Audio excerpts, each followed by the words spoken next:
ஏன்னா இப்போ ஒவ்வொரு தடவையும் மழை பெய்ஞ்சு கடலுக்கு நிறைய தண்ணீர் புதிய நீர்நிலைகள் உருவாக்க திட்டம் இருக்குன்னு சொல்லியிருக்கீங்க தேர்தலில் நீங்கள்.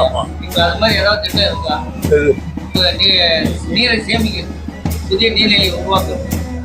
அதாவது பெரும்பாலும் தமிழ்நாட்டில் அணைகள் கட்ட வேண்டிய ஆறுகள் எல்லாம் பெரிய ஆறுகள் எல்லாம் கட்டி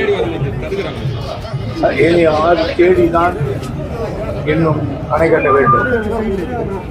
ஆனால் ஆறுகளிலே மழைக்காலங்களில் பெருக்கெடுத்து ஓடுகிற வெள்ளம் 2-3 நாட்களிலே வடிந்து வருகிறது.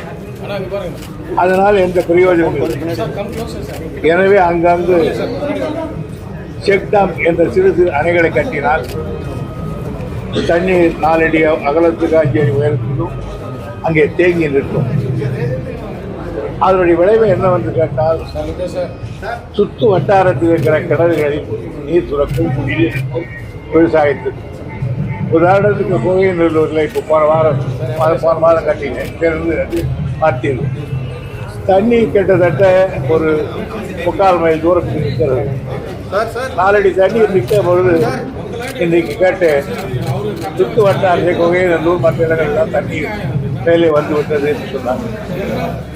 ஆகையினால் இந்த நாங்கள் முதலாக கலைஞர் இருக்கும் போதே மாயனூர் காவேரிக்கு முன்னால் அப்படி ஒரு செக்டாப் கட்டினோம். அங்கே வறண்ட மாயனூர் இன்றைக்கு வடக்குடி. எனவே போன வருடம் எங்கெங்கு செக்டாப் கட்டுவதற்கு பணம் கொடுத்தார்களோ அவையெல்லாம் கட்டி முடிக்கப்பட்டிருக்கிறது. இந்த ஆண்டு மேலும் அதிகமான செக் டேம் கட்டுவதற்கு ப்ரொபோசலை நான் கொடுத்திருக்கிறேன்.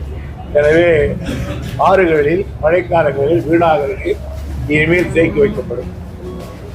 சார், இப்போ வெள்ளம் அதிக பாதிப்புலாம் இருக்குது. ஒரு 5-6 மாவட்டங்களில் தமிழக அரசு கணக்கீடு செய்யுமா? ஏதாவது இப்போ வெள்ள பாதிப்புகள் கணக்கீடு செய்ய ஏதாவது நடவடிக்கை மேற்கொள்ளும்? அதாவது 5-6 IAS அதிகாரிகள் விழுப்புரத்திலும் கடலூரிலும் முகாமிட்டிருக்கிறார்கள். என்னுடைய நீர்வளத்துறை செயலாளர் மணிவாசகன் அவர்கள் விழுப்புரத்தை பணியாற்றிருக்கிறார். அவருக்கு இந்த டேமேஜ்களை பழுவார்ப்பதை எல்லாம் கணக்கெடுத்து அவற்றையெல்லாம் முடிப்பதற்கு சீர் பண்ணுவதற்கும் அதே தற்காலிகமாக சீர் செய்வதற்கும் பர்மனண்டாக செய்வதற்கும் மதிப்பிடுவதற்கும் நிறைய இன்ஜினியர்கள் தேவைப்பட்டார்கள். அதற்காக கோயம்புத்தூரிலும் திருச்சிராப்பள்ளியில் இருக்கிறவர்கள் ஒரு 40 பேர்கள் அனுப்பினேன். அதுவும் பத்தவில்லை என்று சொன்னால் நான் திருநெல்வேலியிலிருந்து 40 இன்ஜினியர்களை தெரிவித்துக் கொள்ளுங்கள் என்று சொல்லியிருக்கிறேன். கிட்டத்தட்ட நீர்வளத்துறையினுடைய கிட்டத்தட்ட ஒரு 100 இன்ஜினியர்கள் எல்லா இடங்களையும் சுற்றி கொண்டு எந்தெங்கு அடைப்புகளை அடைக்க முடியுமோ செய்துவிட்டு மிச்சம் அந்த பர்மனன்ட் ரிசோர்ஸ் பண்ணுவதற்கு எவ்வளவு பணம் தேவை என்பதை கணக்கு செய்திருக்கிறார். தற்பொழுது தமிழக அரசு அறிவிச்சிருக்கிற நிவாரண நிதி பத்தாது, இன்னும் ஏற்றி கொடுக்கிற மாதிரி அனைத்து எதிர்கட்சிகளுக்கும் கோரிக்கையை வச்சிருக்காங்க.